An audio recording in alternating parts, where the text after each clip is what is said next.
so many of you here, so many faces.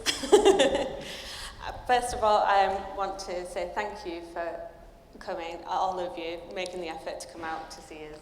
And I'm going to do a bit of housekeeping, first of all.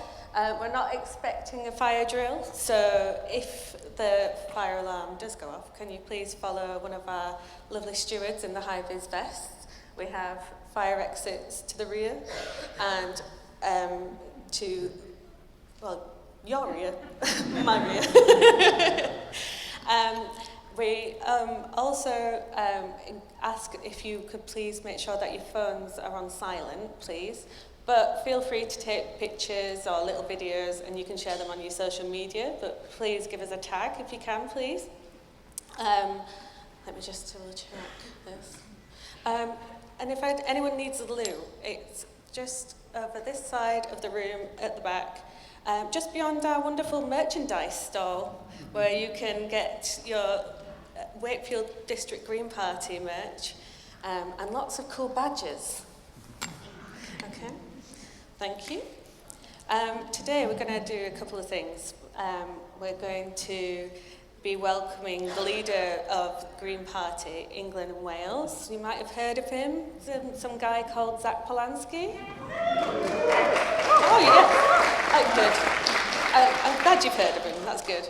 And he's going to come on and strut his funky stuff, and we're going to have a Q&A, so have a little think while you're listening to our presentations, and while you're listening to Zack, you might have a question burning inside you. And we're going to try and get through as many of those as we can. And then we're going to have, first, we're going to have a presentation by three wonderful people from Wakefield, because Wakefield is the only district in West Yorkshire without any Green councillors. And what we want to do is make May 2026 the year that changes that. We want as many Green councillors as we can this year, so we're really after your votes, please. And three of the campaigners who intend to do something about that are we ready? The wonderful Kate Dodd,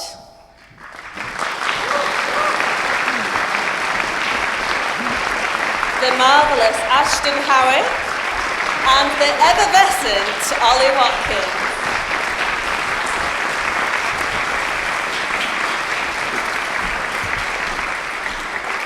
So, Kate, you're going to start us off, please. Yeah, I'm going to start by talking to you about, we're going to talk to you about our manifesto. So, just to explain, manifesto is written for a specific moment in time, and we've spent a lot of time thinking, what does Wakefield need? What do we need to, what would make Wakefield a place that was more inclusive, more socially conscious, more environmentally conscious? What would we do if we had Green councillors in the council chamber? And these are the things that we will push for when we are elected. We're counting on you to vote for us in May, to tell all your friends and family and colleagues to vote for us in May, because these are the things that we know Wakefield needs. And I hope that by the end of this session, you're going to feel likewise that we have a vision that will make Wakefield the place that people want to move to, the place that people, like all of us, love and want to stay in. So this is very locally focused. It's very specific to Wakefield and very specific to the powers that the council has. We're not going to talk to you about the wonderful things that the Green Party stands for nationally and internationally, but this is what we're standing for in the local elections that are coming up in May.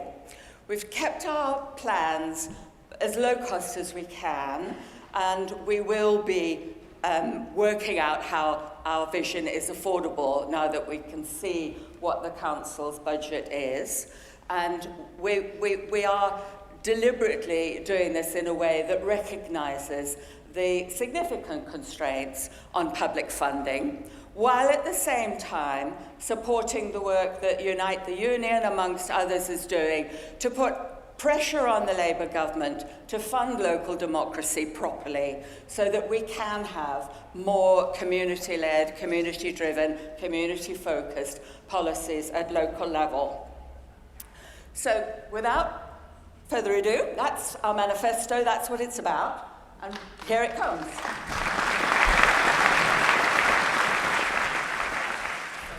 The most important question that any manifesto has to answer is, why vote for us? Well, put quite simply, the Green Party are the only party that are offering real hope and real change. Across the Wakefield district, Labour have been in charge for over 50 years, and we're not seeing the benefits of that. The Tories have been a paltry opposition for far too long, but they've more or less disappeared. And Reform are offering nothing but division and chaos. The Green Party are here to work with local communities, giving them a real voice. So, as I've said, we want to work with local people and communities. We're not just working for them. We want to really give residents agency and a voice at the table. We recognise that the council can't do everything by itself, especially with the limited public funding that's available at the moment. But we can make positive changes by working with and empowering voluntary and community groups and the public services that we work with to make positive change. We're also willing to work with other parties where they meet our values and ambitions for the Wakefield district. We believe in cooperative politics, where it really helps residents and makes a real change for people in their communities. But where parties are not meeting those values and ambitions, then obviously that's not on the cards. And we will take on prejudice and hate, corporate greed, and anyone who damages our environment or exploits local people. We've been campaigning on prejudice and hate for years in Wakefield. We've supported pro-Palestine marches, asylum seekers and refugees through Wakefield City of Sanctuary, who do amazing work, and I'd recommend everyone in this room checks them out. We've also worked with Stand Up to Racism more recently, countering the rise in sort of far-right hatred that we're seeing on our streets here in Wakefield. We're really clear that there is no place for that. More recently as well, we've written to the council, Incy and Kate, about their ridiculous consultation on the flags that have gone up across Wakefield, and the council's ridiculous response to that, which does nothing to work for residents who really feel targeted by that. There may not be billionaires, at least not that I know of, in the Wakefield district, but there are billionaire-owned businesses. There are corporate interests.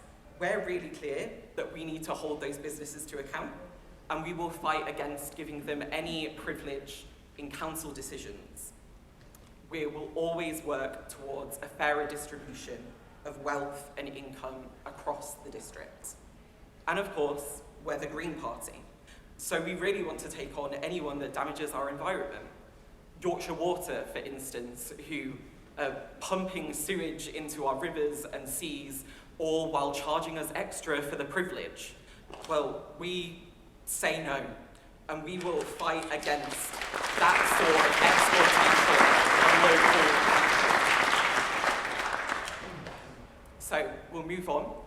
Our manifesto covers sort of 5 broad subjects. So the first of these is real change for ordinary people. Action.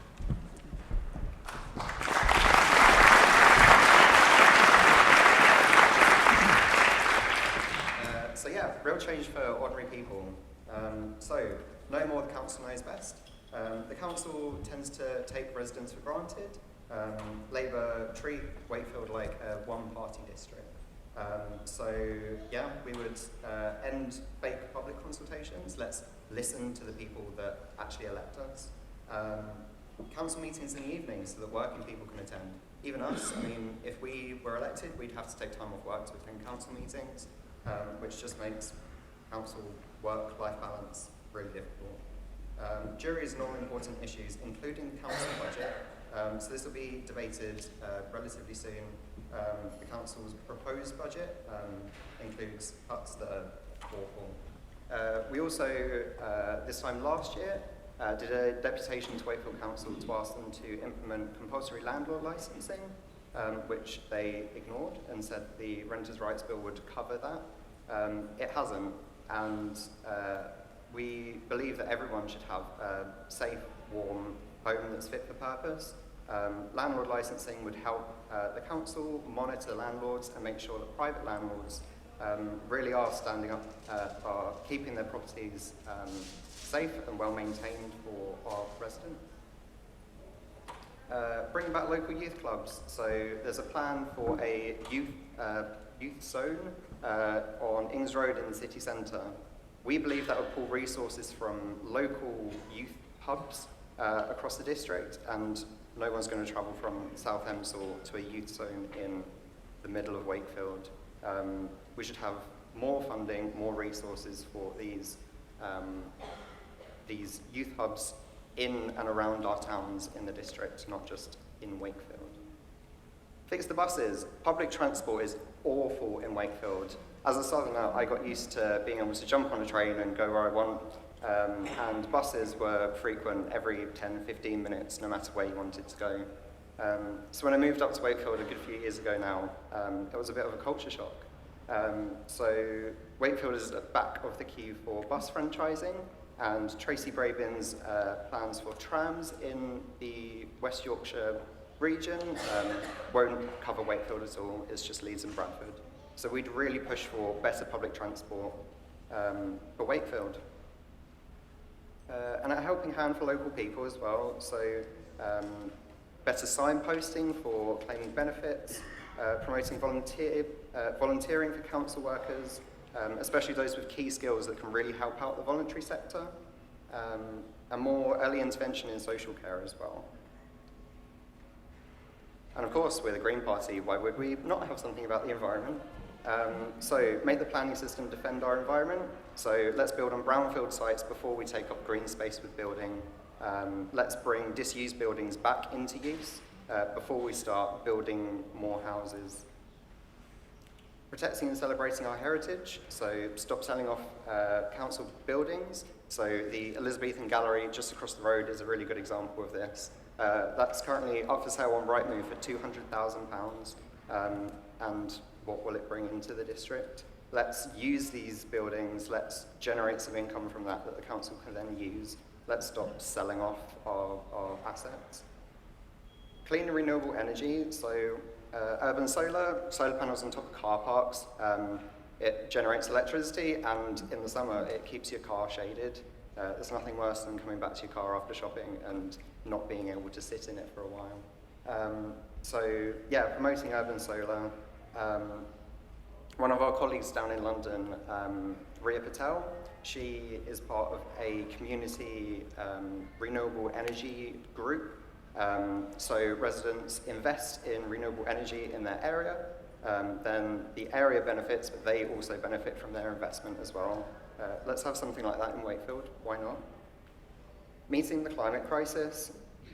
So flooding isn't taken seriously.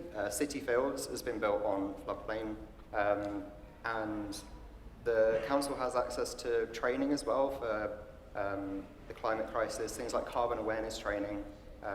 Make that available to all elected members, all staff members, anyone that wants to do the training, make it available for them. And all of this will create green jobs for local people as well. If you start building solar panels, if you start retrofitting houses, it'll create green jobs for people in the district. So let's introduce these and boost our economy in Wakefield.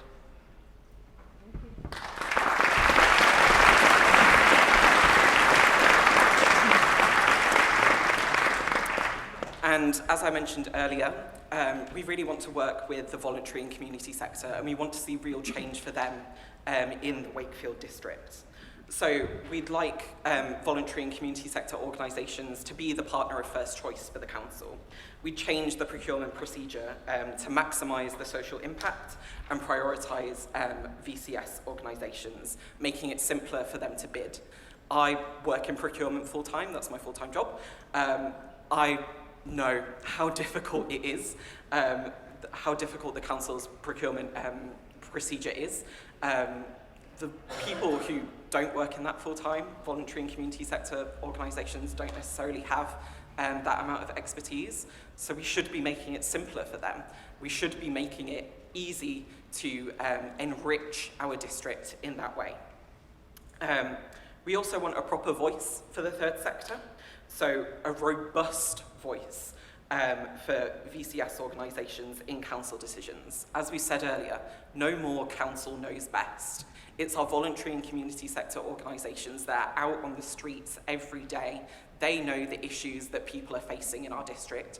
Why won't the council listen to them? We really need to make sure that those people are being brought into the room and having a real say in council decisions.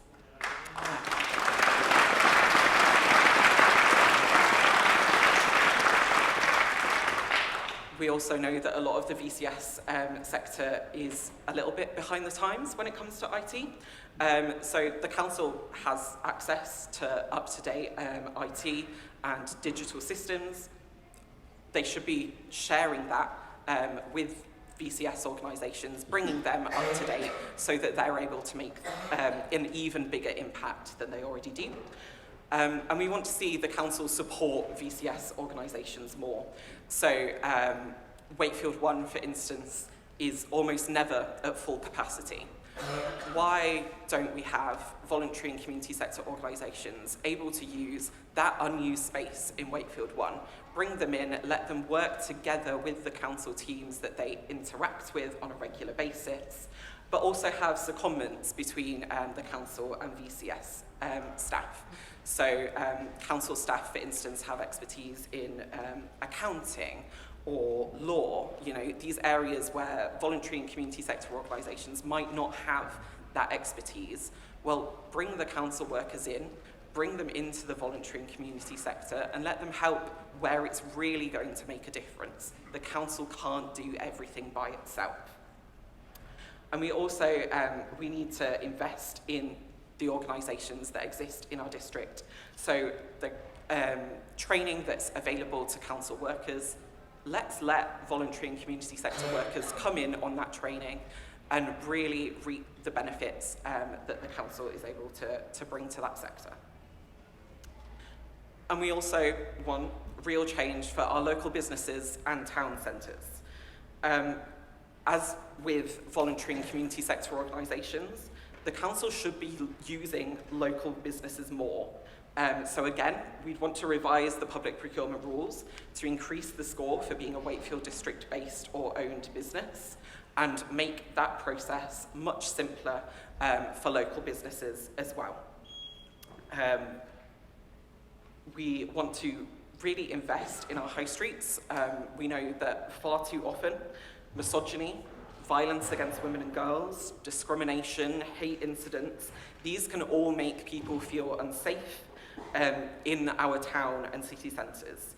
We will always work to tackle hatred and bigotry and make Wakefield a district that has zero tolerance for hate or misogyny or violence against women and girls of any kind. We know that is what we bring people into our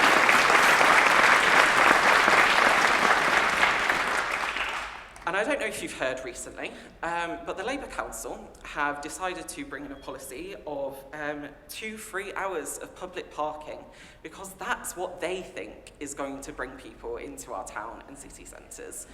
Well, a quarter of people in the Wakefield district don't even own a car, so what benefit is that to them? If we really want to bring people into our city centres, then they need to be attracted to come and shop locally. Under the Levelling Up and Regeneration Act, the council can force an auction for properties that have been vacant for a year. Why isn't the council doing that? I'm sure we've all looked around our town centres, our city centre, and seen boarded up shops that could be brought into use and really make our town and city centres attractive again. Why would we let those places be left vacant endlessly? It's a common sense thing that the council has the power to do and they just refuse to do it. It's ridiculous. We also want to rethink what our high streets look like. We know that in-person retail is declining, online shopping is on the rise, and there's not necessarily a lot that we can do locally to stop that rise, but we need to rethink what our town and city centres look like then. So we want to see public service hubs in towns so that residents don't have to always come into Wakefield city centre to connect with council and public agencies. Why should someone in South Hempsall or Hemsworth or Nottingley have to come all the way into Wakefield to be able to access those public services? It's common sense. Get them out on the high streets in those vacant, unused shops, and bring the public services to the people that need them the most. We also want to make sure that our town centres are living places. We want them to be places for people to live in with good quality, affordable homes, not the gentrification that we're seeing on Wood Street, for instance, just up the road. These need to be public spaces for people to socialise and work from. If we rethink what our town and city centres look like so that people are brought in to live in our town and city centres, then really it makes such a difference to the retail offer that there is as well. I'll hand over to Kate.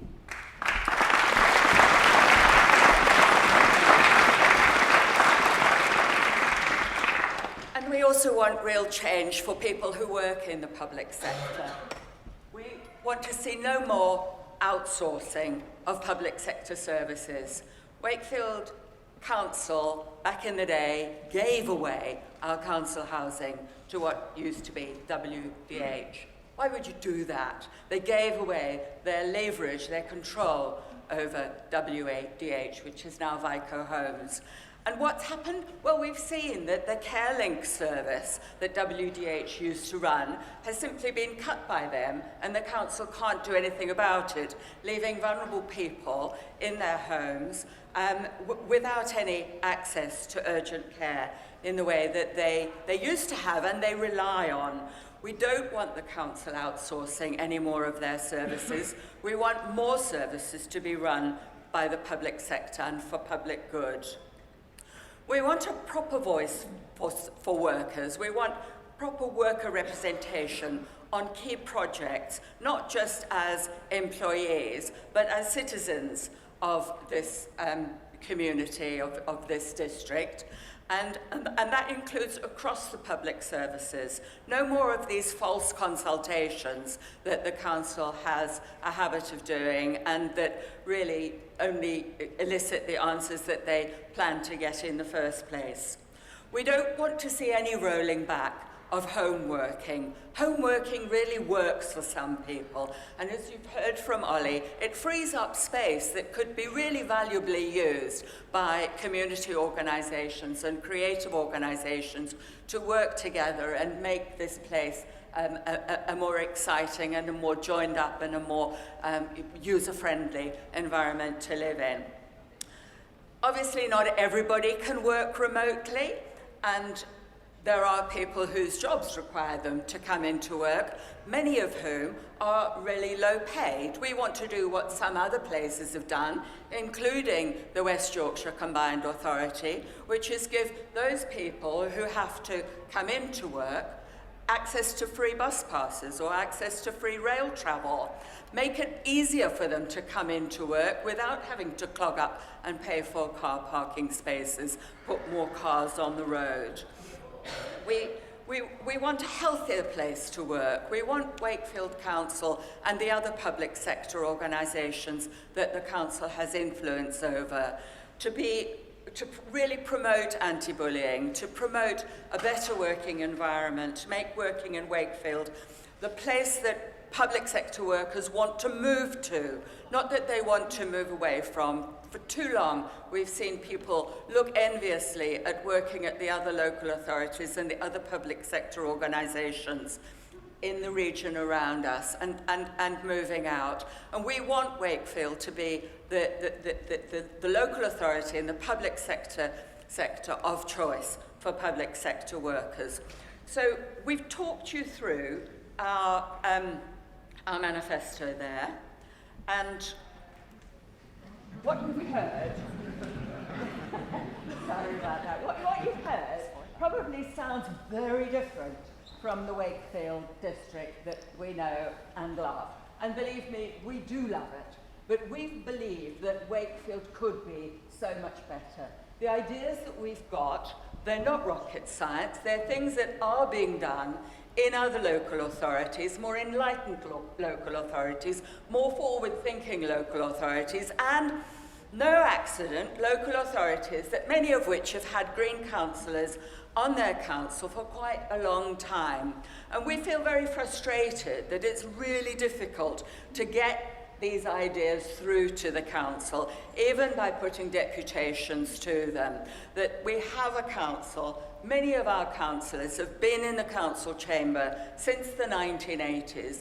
They believe they have the absolute right to be there, that Wakefield will always vote Labour, and that they have the right to do things the way that they believe Wakefield needs. They don't look to other cities, other towns, other districts, for where things seem to be more successful, more forward-looking, more sustainable, and better provided for the future. The state of our district is on those Labour councillors in the chamber. We need to see more diversity in the chamber, and I'm not talking about reform. We need to see more diversity, more pressure coming from the left, so that we can do the things that, like you've heard, aren't rocket science, don't cost loads of money, but do require a big culture shift for the district. So we're serious about what we want to do. We're serious about standing up to the threat to reform. We're not naive about the extent to which reform has support in this area. And we do believe that we have a vision that will take Wakefield to a much better place. But we can't do it alone.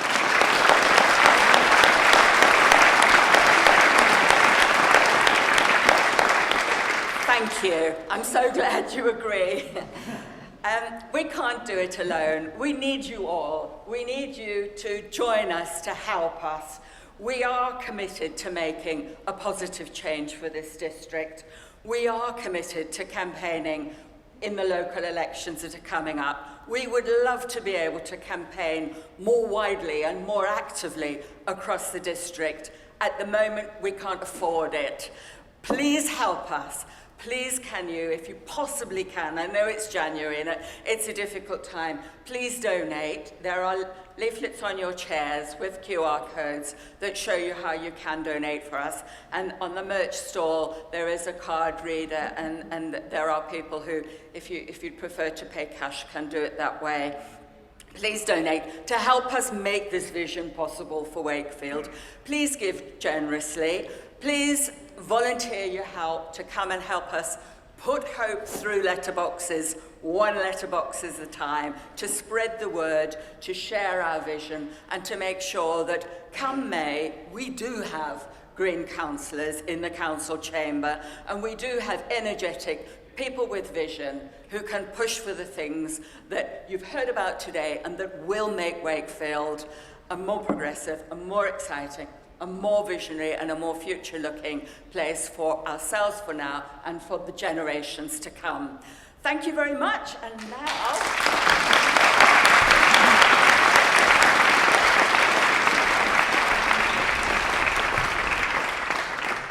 Thank you. Shall we just give our three campaigners another round of applause?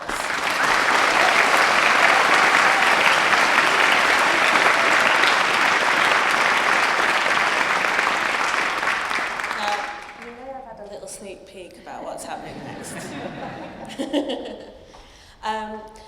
We are to welcome the leader of the Green Party, England and Wales. He's a bit of a social media sensation. He's been making those ripples. You might have seen him on at Christmas with this Christmas message on Channel 4. And I would like you to welcome an absolute lunatic, General Rattler of the establishment, Zack Polanski.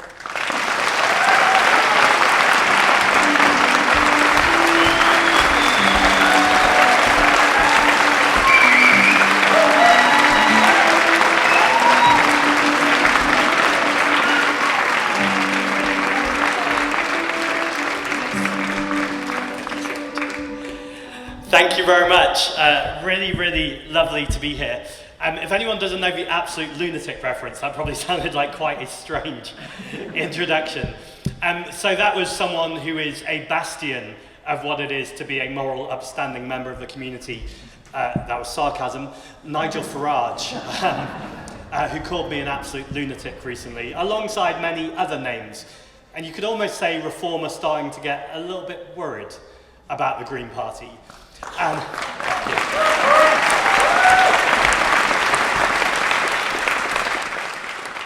And when I look at rooms like this today, it's pretty clear to me why. Because this movement is not about one person with a microphone or indeed a group of wonderful people.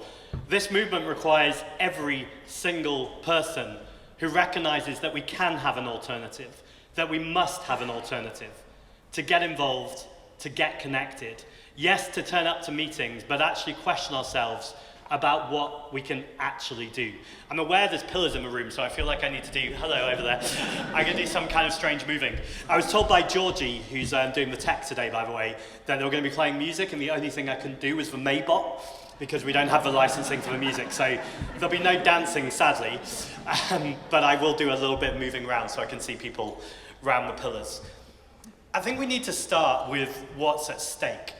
And there was so much in that manifesto that sounds exactly, to me, what Wakefield and across Yorkshire people need. Now, I say that with the caveat, I'm not from Yorkshire, I'm from Manchester, which I know, I don't know if I was going to get a boo or a yay. I live in London, I know how you're going to react to that word. Okay, there we go. Felt like Manchester was marginally better. So it's not up to me to decide what Yorkshire needs. That's up to you guys who are from Yorkshire or have made Yorkshire your home. There was something, though, before we even got into the manifesto that really struck my ears. I think it was Kate that said that we're operating under a manifesto of significant financial constraints. And that's right, I'm not denying that for a second. Council budgets have been cut and they have been stripped. Some councils around the country, 80% of their council budget is adult social care alone. So then with that other 20%, trying to run everything, all the services, is absolutely outrageous. Now, before we even get to that conversation, we need to ask ourselves, why are we there? And we know why we're there. I was about to say 14 years of Tory austerity, but we need to go even further back. This is pure Thatcherism. This is neoliberalism that was happening around Thatcher and Reagan.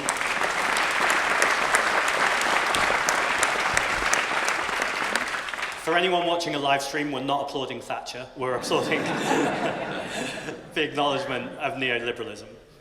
And Thatcher said, there's no such thing as society.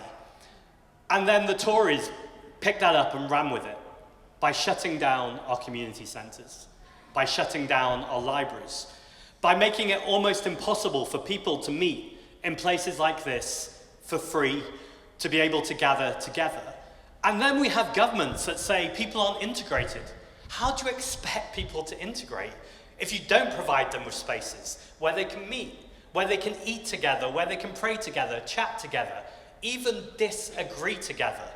Disagreeing is fine, but it's so much better to do it with the politics of care, on a human level where we can look each other in the eye and disagree, rather than the trolls that we see online and the increasingly toxic discourse.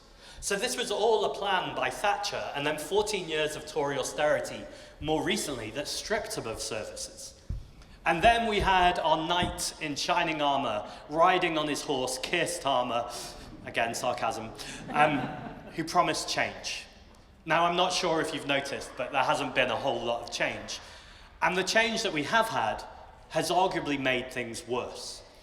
We are told constantly that there's no money left, there's no wealth. Yet the 50 richest families in this country own more wealth than the bottom 50% of the population. I'm going to say that again because there are a few figures in there, and it's sometimes hard to grasp the severity of this. 50 families versus 50% of the population. That's 34 million people. So there is plenty of wealth in this country. It's just not wealth that's allowed to go to our high streets, our community centres, our bus services, our railway lines, our schools, our libraries. This is wealth that goes to dividends, to shareholders, to foreign investors who have taken our money, they've taken our democracy, and they've tried to take our power. And friends, I'm here today to say we are ready to take it back.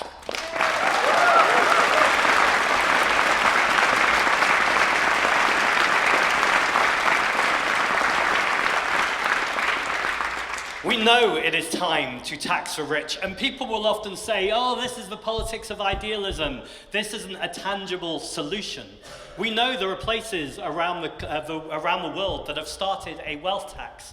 Places like Switzerland, a place that is famous for having wealthy people in, where this idea of capital flight, which just means that the wealthy will all just leave, has been proven to be exactly what they thought it would be, a myth, a complete fairy tale, incidentally told often by a media class that is sometimes, but not always, owned by multimillionaires and billionaires. I have to say there's a Guardian journalist in the room, which is why I didn't go entirely at all the media.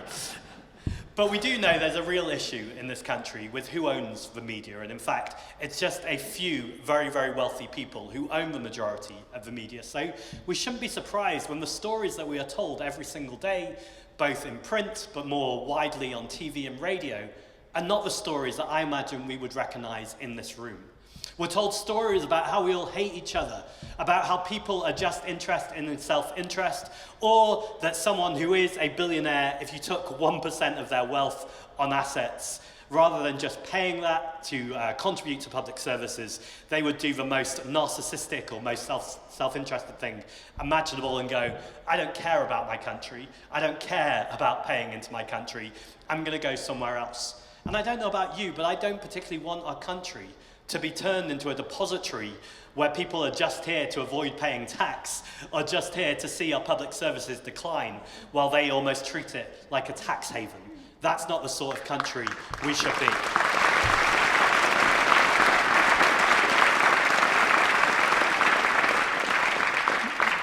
Now, these are all national issues, and I want to get to the local in a moment, because that's what these elections are about. But just while I'm on the national, I just looked at BBC News, and I don't know if you've seen this morning, but Tony Blair has been appointed to the Peace Board.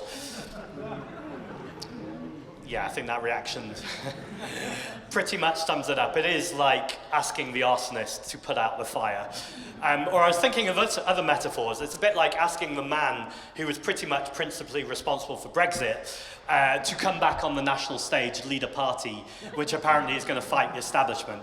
In Nigel Farage, we know this is just a recycling of the same disastrous policies, the same people who were literally responsible for the state this country is in, and appointing them to these responsible roles, failing upwards constantly. We know that if we are serious about peace, whether it is in the Middle East or whether it is wherever it is around the world, and absolutely solidarity to the women in Iran right now who are absolutely fighting for their lives and protesting on the streets. Solidarity to the hunger strikers and Umar Khalid, who is continuing his hunger strike.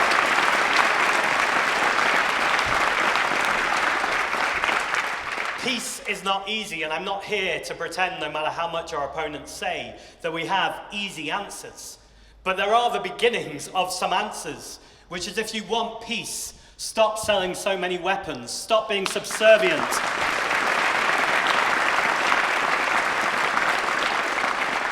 Stop being subservient to an unhinged American president who is absolutely convinced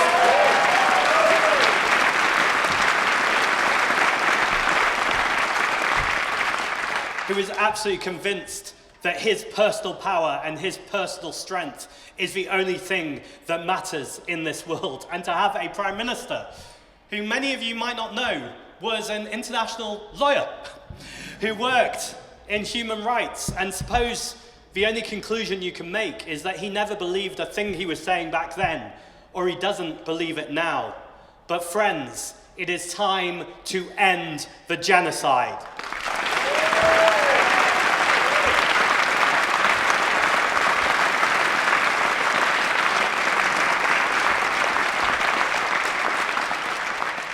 Now, this can all sound a long way from local politics, but actually the principles are the exact same principles, and we've just heard many of them. The high streets. I meet so many people all around the country who talk to me about how despairing they are of the high street, how they could see decades ago a bustling high street where it felt people were outdoors, they could play on the streets or see kids playing on the streets. I suppose the adults could play too if they wanted to. And that there was a real sense that there was a community. And that far too often is not what we see on our high streets. I always think back to a conversation I had in day one of my leadership, a place that is a long way away from here and different in many ways, but still relevant, which is Clacton. I thought I would go to the place where their personal MP probably doesn't go at all, so I've probably been more times. And I just remember one man I met who said to me that he wasn't racist. He wanted to stop the boats, but he wanted to stop the boats because how could we be spending more money on people abroad who are coming over here than on his own high street? And he said, look at my high street, look at the state of it. Now, we had a long conversation, but ultimately it came back to the same thing. Of course people want to see investment in the high streets. Now, of course, we would make the argument, and I believe it's the true argument, that it is not someone fleeing on their life on a small dinghy, fleeing from war and persecution that's the problem. It's again this talk of financial constraints, this refusal to tax the rich, which is creating more and more division. But actually, as was said, it's not rocket science.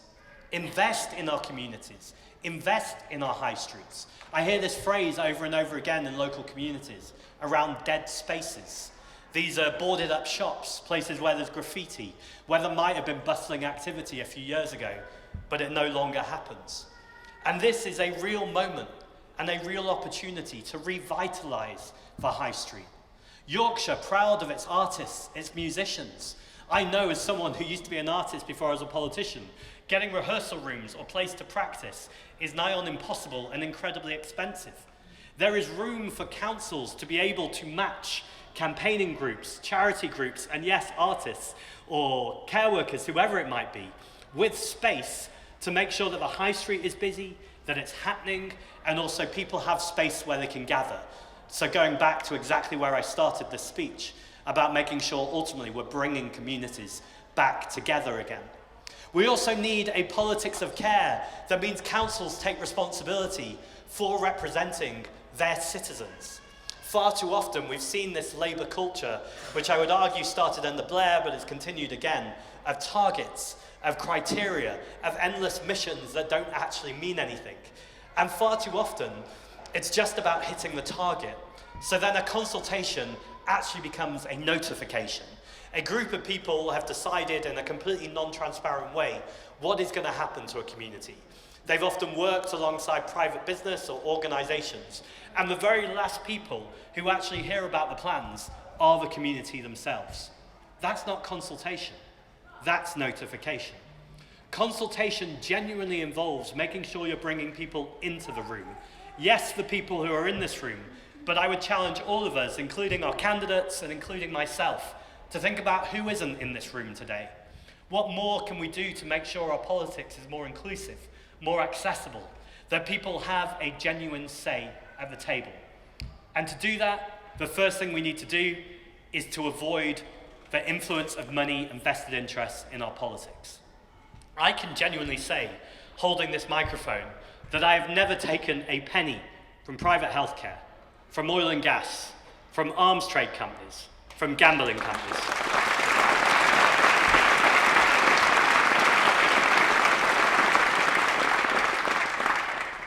I'm not entirely convinced there's many other national politicians who can say that for sure. In fact, we have a health secretary who has taken an enormous amount of money from private healthcare companies. And should it be a surprise that many of us are rightly worried about our National Health Service? And I don't say that to scaremonger. I say that because I think it's a blatant fact that these huge organizations that donate money to politicians don't donate it out of the goodness of their heart. They don't donate it not expecting a return. They donate it expecting to see their vested interests represented, whether that's more likely at the national level in Parliament, but this also seeps through to councils too.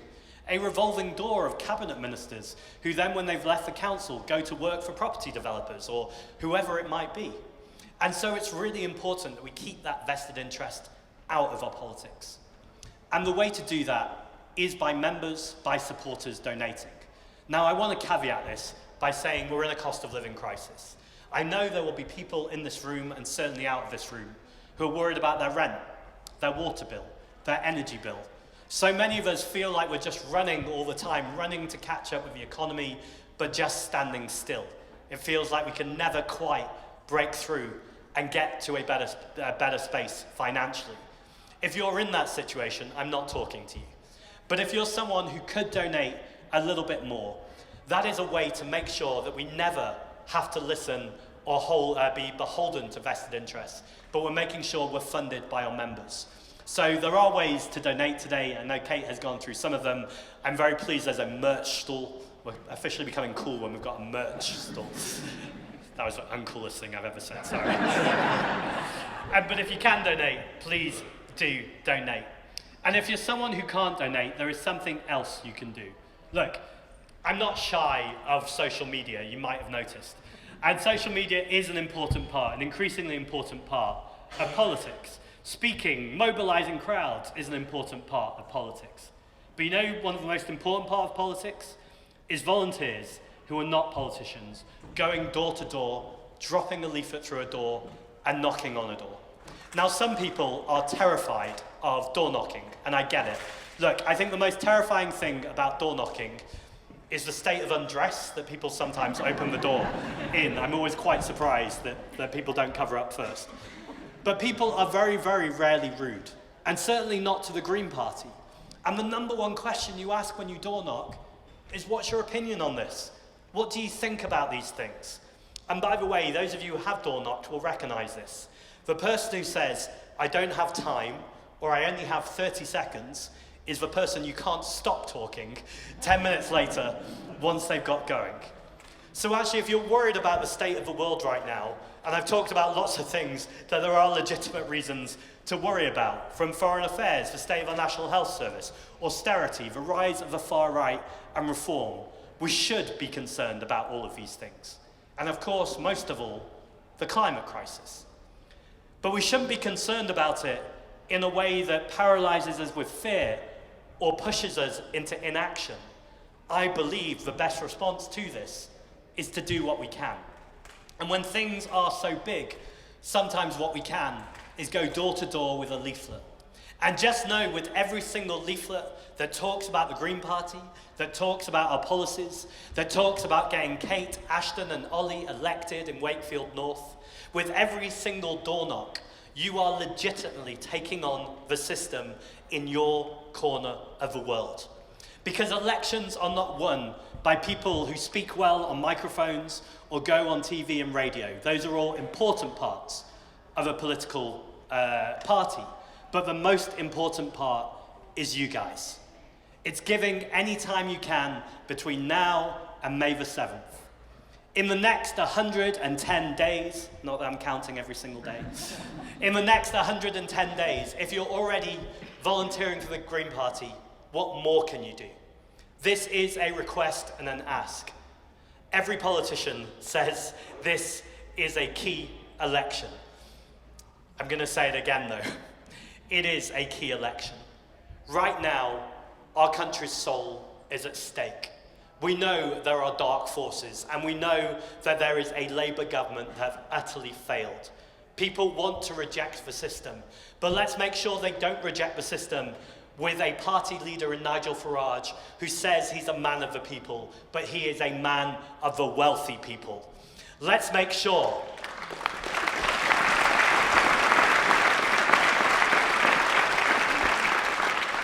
that everyone in this country, and certainly for you guys, everyone in Wakefield knows that there is an alternative. Everyone knows the Green Party cares about protecting green spaces, about tackling carbon emissions, and protecting our environment. And that's never going to change. We live in one of the most nature-depleted countries in the world, and we have to keep up that fight. But we need them to know what we will do to protect their community centres, to protect their libraries, to protect small and local businesses, and what we will do to make public transport accessible and affordable. And that change happens in this room. And friends, together that's how we'll change Wakefield, it's how we'll change Yorkshire, it's how we'll change our country. And together, I really believe this movement is how together, one day we can change the world. Thank you.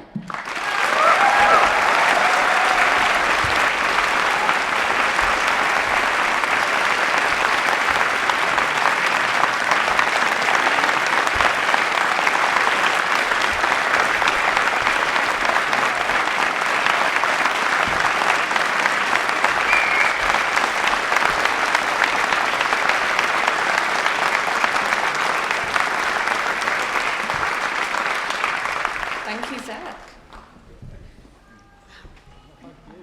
Are you all feeling inspired? Excellent. Right. That's good, because we want to hear from you guys now, okay? We have some stewards around. Oh, we've got hands up already. Hi. We have some stewards that will have some roaming mics. And what we're going to do is I want you to give some questions to Zack and our campaigners. And I have trained these wonderful stewards to slowly remove the mic if it's not a question.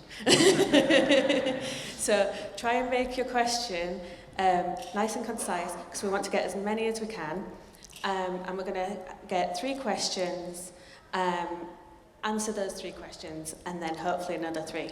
Okay? Does everybody understand that? I'm seeing nods. Excellent. Is that okay with you guys? Brilliant. I'm going to hand this over, and then I'm going to lean towards this one.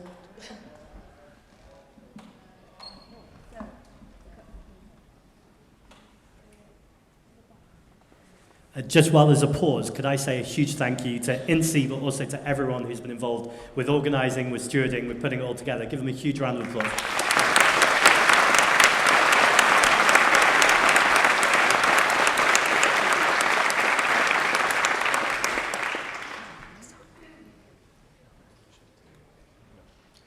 Okay, shall we have our first question?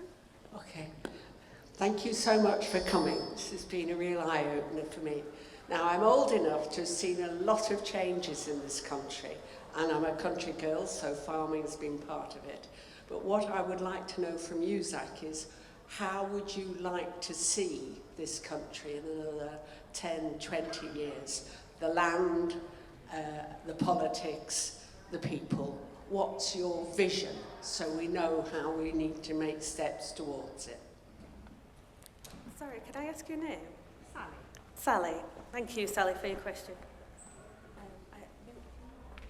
Yep. So you can sit back and relax. Sorry, it's okay, you don't need to touch it. I've thanked the technicians and they've destroyed their technology. Can everyone hear me if I just speak like that? Okay, perfect.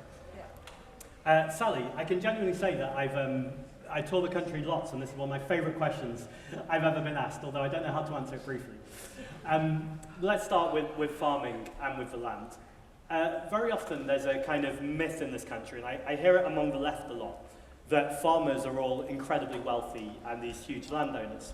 But we know that lots of farmers are tenant farmers and are being screwed over by the supermarkets in the same way that if you live in a city, someone who's a renter might be getting screwed over by their landlord, not necessarily, but might be. And very often farmers need this protection. I just talked about the fact that we have the climate emergency, but we of course have a biodiversity and nature crisis too. And no one knows the land better than farmers.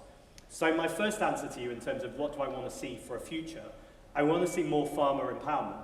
I want to see spaces around the country where farmers' voices are at the table, not in a way that is just reduced to economics, because often this conversation just becomes about inheritance tax or land tax, but actually is a much more genuine worker-led, empowered movement, where yes, wealthy landowners and farmers are taxed fairly, but also those people who don't own the land are the farmers, and make sure that they can afford to do the work that they do.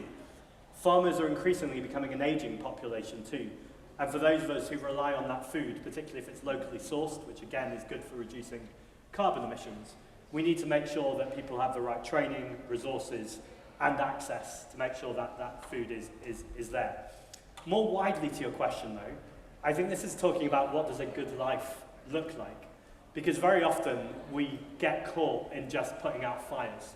We talk about how to stop Farage, how to stop the rise of the far right, how to stop austerity. And we don't talk about what does it look like when we actually invest? What does it look like when we have community-owned energy? Something that was talked about in the manifesto. By the way, without being hyperbolic, I think community energy is one of the ways to stop the far right. And that's because far too often people feel like politics is being done to them rather than with them. In fact, they don't feel like that. It is being done to them rather than with them when I talk about consultation. And having community energy is one of those ways to change the imbalance in the way people are involved. So not just in 20 years' time, even in a couple of years' time, I'd love to see communities being much more involved around community energy. And then I suppose the final thing I'd say, so we can definitely take some more questions, but I could answer this for an hour, is a universal basic income. For those who don't know what this is just making sure that every single person in the country gets the same amount of money unconditionally. So it's not about whether you're working or not working.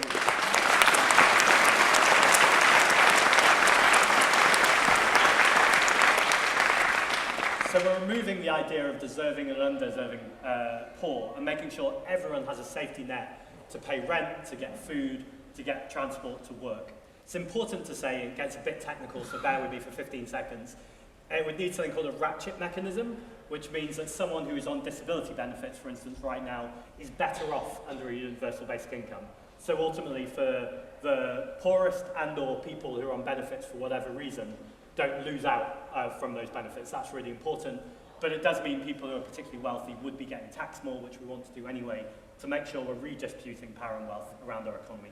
Thanks for the question, Simon.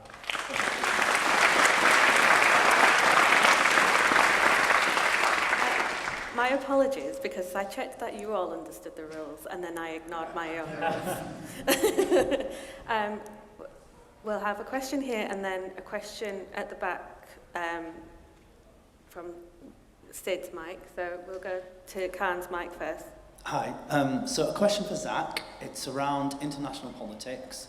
So someone that has been quite forward about being of Jewish heritage and a Jewish man, you've been very clear around your stance around the liberation of the Palestinian people. There's been a lot of kind of, I guess, rumours on social media, etc., around if you're pro-Palestinian, it means you're anti-Jewish, which we all know being pro-Palestinian also means being for the Jewish people. And we have to make that distinction between Zionism and, you know, sort of genuine solidarity with the Jewish people. And obviously we all know that that's not an oxymoron, it's not a contradiction. Can you elaborate further on that and why, as a Jewish man, you've been so forward and outspoken in being in support of the liberation of the Palestinian people?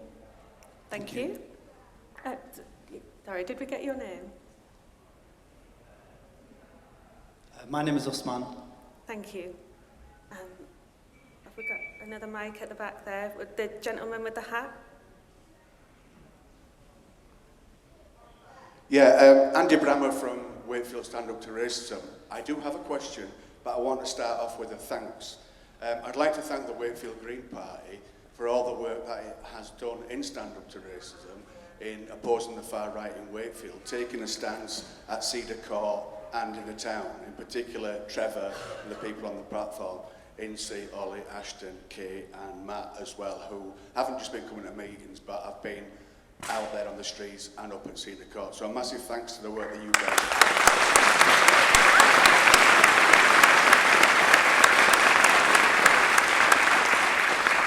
So my question, which is a bit of a planted question, Zach, to be honest with you.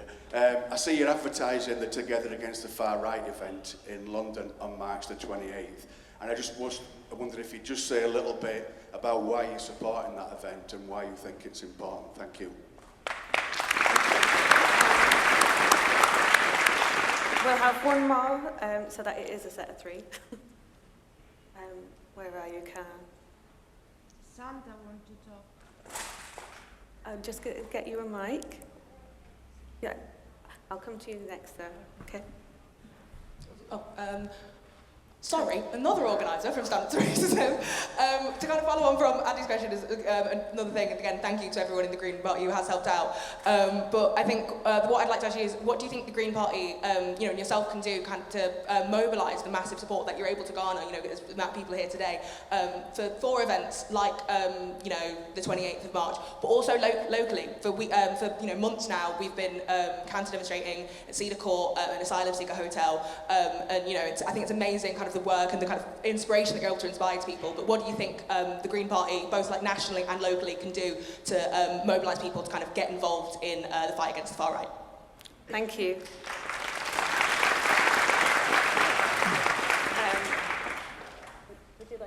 Would you like to go first, Zach? Yeah, I'm happy to, unless there's anything you guys desperately want to say. Sorry, I didn't catch your name, but last speaker. Oh, sorry. Ella. Thanks, Ella. I'll go in reverse order, so Ella, Andrew, and Nesmond. Ella, first of all, thank you for all the work that Stand Up to Racism is doing. It's sadly, you don't need me to tell you this, but pretty urgent and necessary right now, so solidarity to anyone in the room that's involved with any community campaign that's looking to challenge things. We talked about Cedar Court, the hotel. I always want to be really clear that we believe, well, let's start with the fact that we want to stop the boats. We're often accused of not wanting to stop the boats.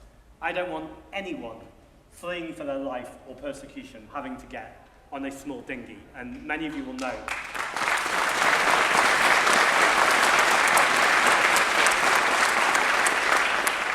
Many of you will know that I went to Calais recently, and Ella, I'm going to come directly back to your question. I'm not doing the politician thing of distracting, but I want to talk about Calais briefly. I knew when I went there that it was going to be pretty horrendous and awful. And look, I've never been to a war zone. I'm not going to pretend that I have, but it felt like a war zone. And this is in the EU. This was in France. The barbed wire, the militarization, the securitization, the conditions that people were living in, the horror and trauma in the people that I spoke to, the kind of foreboding sense around the whole place was dark and grim, and something I will never forget. The fact to find out that so many of the people on those small boats are children. The very obvious thing, which I confess was not obvious to me till someone explained it to me when I got there, that the gangs, when we say smash the gangs, are nowhere near the small boats. They're not the people getting on the boats, and in fact, it's often children who are driving the boats, who are given free passage, so that's why they go across, but then they're left to do this perilous journey. All of this would be awful enough, but to add on to it is our government's complicity, in fact more than complicity, active enabling of £476 million over 3 years to spend on the militarisation of Calais. Bad enough, but it's not even working. Small boats are rising, and they're just getting more expensive for the people who are having to cling to the dinghy, because the harder you make it for desperate people who have no other choice, and I'll come back to a second, who have no other choice, you just make it more dangerous and more expensive and push a further burden to people who are fleeing for their life. Now, the reason why I say they have no other choice is because if people are in Calais and they want to claim asylum, they have to get to Lille. It's about 2 hours, 3 hours, I believe, on a train. It's about €40, and you don't just go once to a processing centre, you have to go twice or 3 times. So you have to find the money, you have to get on the train, you have to get there and back. On top of that, there are police at the train station who are stopping people, particularly people of colour, taking their phones away from them if they've still got a phone, removing their belongings so the application gets interrupted, and then they have to start again. It's this kind of Kafkaesque, very dark, I say game, but I hesitate to use that word, but fatal game. that they are playing with these people. And we're absolutely funding that. And that is going on and on and on. So that's on the French side, but then when you get here, hotels are not an appropriate place to store people. Army barracks are not an appropriate place. We know we have a lack of housing in this country. We have a housing crisis. And because people will often jump up and say, what about British people? I agree, what about British people? So let's build council housing for British people. But let's not pit. But let's not pit British communities, people who are desperate for homes, against people who are fleeing for their life. That is a zero-sum game.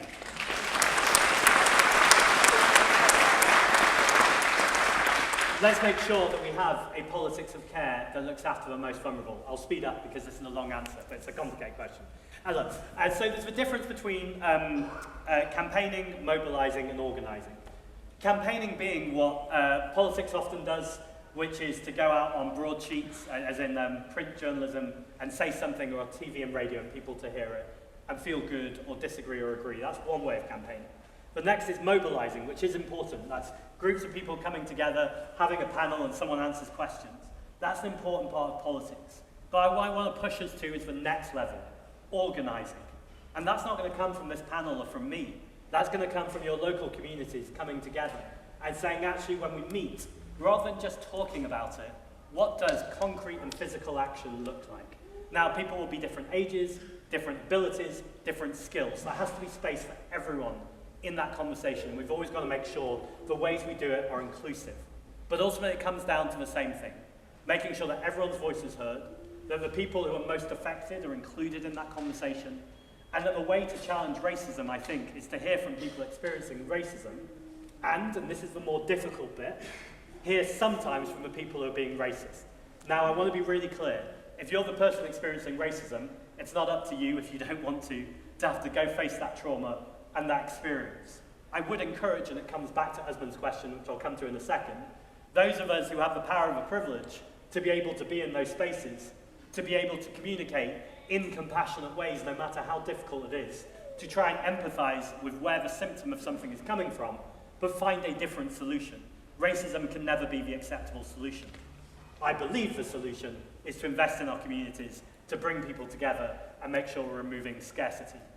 Andrew, I'll answer your question much in a briefer way. But the reason why it's really important for people to come together is exactly what I just said. That this can't come from one person or one group of people just speaking at people. It's really important that when we go to these marches, when we listen to the speakers, that it's not just about hearing from speakers, it's about what do we do afterwards, and how do we go back to our communities. So marches aren't just in London or just in big cities, but actually in our communities, particularly rural communities. How do we come together and talk about what change is? So Usman, I've kind of answered your question, but I'll answer it more specifically. The bit I'll say that might be more controversial to people, but I don't think it is it's not the job of a Jewish politician to speak up for Palestine. A Jewish politician should have no more responsibility to speak up for Palestine than any politician.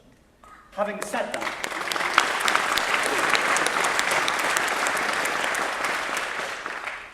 that, as a Jewish man with a family history that involves the Holocaust and involves genocide, I really understand very deeply that when we say never again, that was never again not for one person or one group of people.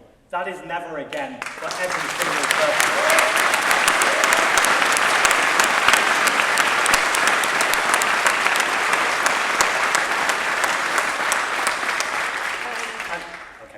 I'm going to have to cut you off, Zack.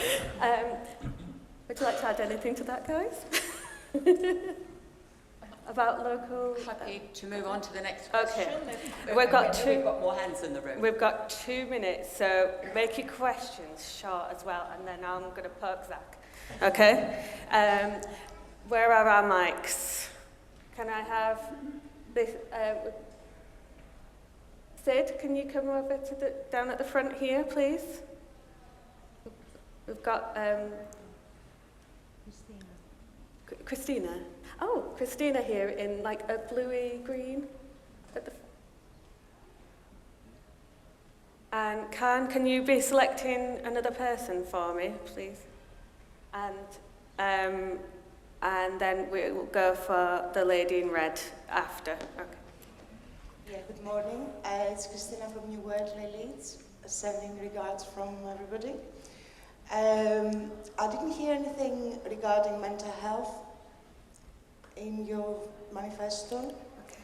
I also have a 13-year-old who had a question this morning for you. What are you planning to do for teenagers? That kind of age gap. Thank you. Okay, thank you. Khan, yeah? Have you selected anyone? Do you want to have, let's have a gentleman, because we've got two ladies, so let's have a gent.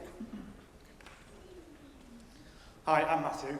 I think, or rather, I hope it's obvious to everyone by now that the Online Safety Act, not only is it not fit for purpose, but it's also highly oppressive. It treats every adult in the country as a guilty party. It doesn't protect children, and it's incredibly invasive to everyone's privacy.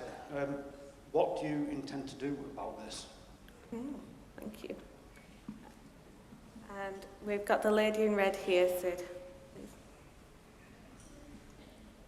Hi, mine's also about mental health.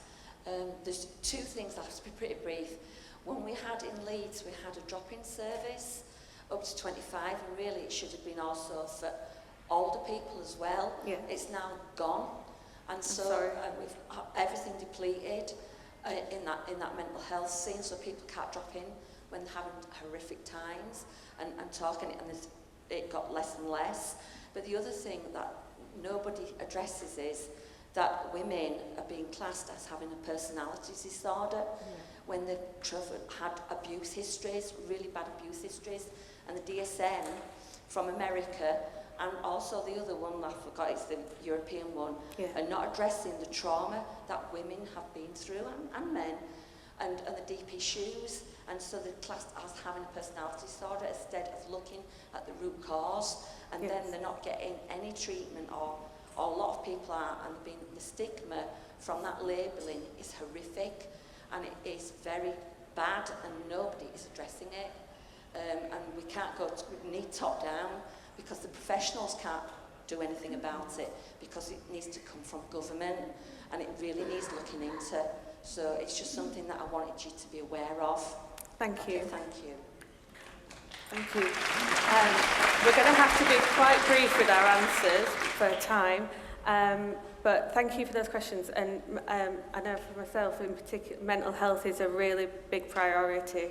And as a coordinator in Wakefield Green Party, I can assure you that it's on our radar. But I'm going to take some of these to our local campaigners. Yeah, I'll just sort of answer Christina, thank you for that question.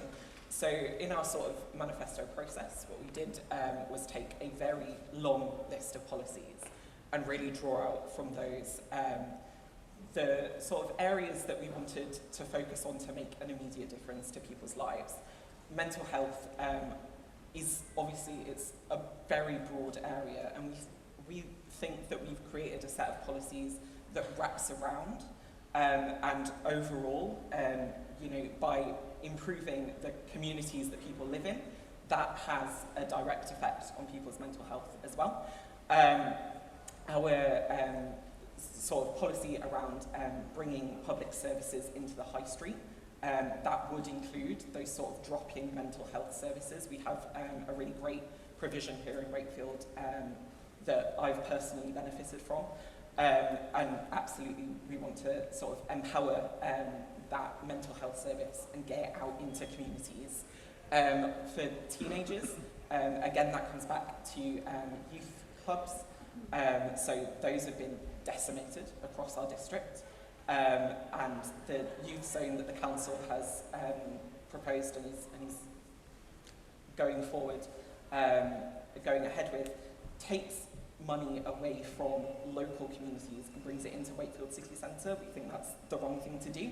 We want to expand those youth clubs out across the district so that teenagers everywhere are able to benefit from them.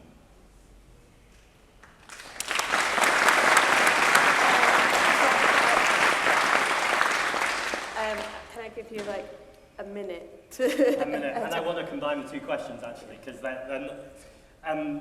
yes, absolutely to all of that, and to make sure that mental health is given parity to physical health. In far too many workspaces or community spaces, if someone's broken a knee or a leg, that's considered a serious issue. But if someone is feeling depressed, down, or anxious, that can often be dismissed. So to make sure that there's education among spaces that people are able to speak out. And this is both for men and women, but particularly mental health in young men.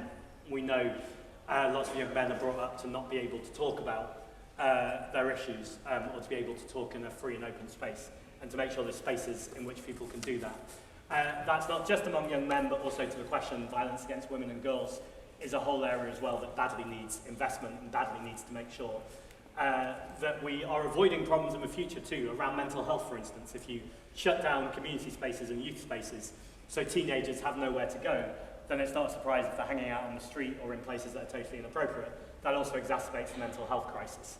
The reason why that links to your question, Matthew, is I'm deeply concerned about social media and addictive algorithms, in both the way we look at gambling or alcohol in terms of a public health approach. I think we need a public health approach to social media. I think the government have got this wrong. We know, for instance, VPNs, virtual private networks, other ways of getting around the safeguards, so-called safeguards that have been put in place. So the merits of what the government are doing or not are almost a separate question to the fact, is it working? And we know that all the evidence shows that it's not working. Young people are still accessing really dangerous or illegal material. The problem for me is more fundamental than that. The problem is, who does Keir Starmer and who does this government listen to? And we saw this to sidestep a little bit and then to come back, and then I'll finish, I promise. Before the government got in around artificial intelligence, they promised to work with the creative workers sector. Through the TUC, they had a whole campaign about creative worker bargaining, and then they were going to get together and work out what the future looked like. The first place that Keir Starmer, or Peter Kyle, the culture minister at that time, chose to go to was the oligarchs, the tech bros, or the broligarchy, I can't say a word. And that is, it runs through every answer I've given today. It's about this government listening to the powerful and the wealthy, and not the workers, the people who actually need that representation and need to be there with those lived experience to work with that at the table. So the last thing I'll do, without sounding like I'm doing a podcast plug, although I'm doing a podcast plug, I have a podcast called Bold Politics, and I just interviewed the incredible Carol Cadwalder. I struggle to say that as much as the other word I just said, broligarchy. And she talks really powerfully about the influence of these tech giants. She's an ex-Guardian journalist that worked in technology, so please do go and listen to that podcast, because the things she's talking about should deeply worry us, but again, not to paralysis or some kind of complacency, but actually going, what can we do to push the government to say it doesn't need to be like this? And to end in a very strange place, to faint praise Keir Starmer. I'm pleased that he stood up to Elon Musk this week with Grok and the child sex images. It's not nearly enough, and much more needs to be done, but it's the first time I've seen him take someone on who's powerful and wealthy and go, this is not about your power and wealth. This is about the principle and about protecting young people in our communities. Let's make sure we continue winning Greens, getting Greens elected, because the more we do that, the more we have influence, and the more that whoever's going to replace Keir Starmer, probably in 110 days, let's make sure we take them on and win the arguments. Thank you very much. Thank you.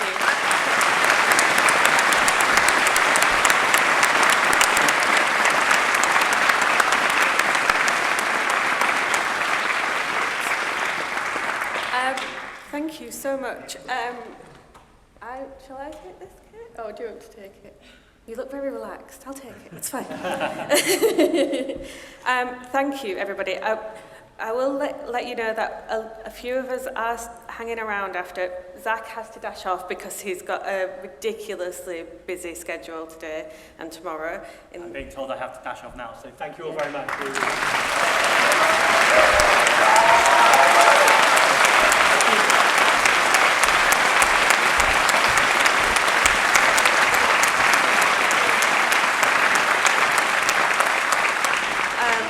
Thank you for listening, and we will have members of the Green Party beyond the curtain for a while. If any of you want to ask about more local issues or any questions that you may have, I will also say, if those of you that want to get involved We are also going to be doing some canvassing and leafleting this afternoon with our wonderful campaigns manager / organiser. So if you would like to literally get involved this afternoon, you are welcome to join us. If not, have a chat with us. You'll find that we're passionate people, but we're normal, honestly. And please visit our merch store. And thank you very much.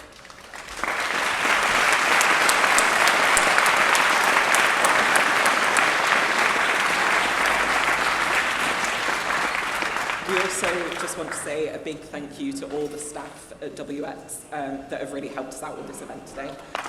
They've done incredible work. Thank you.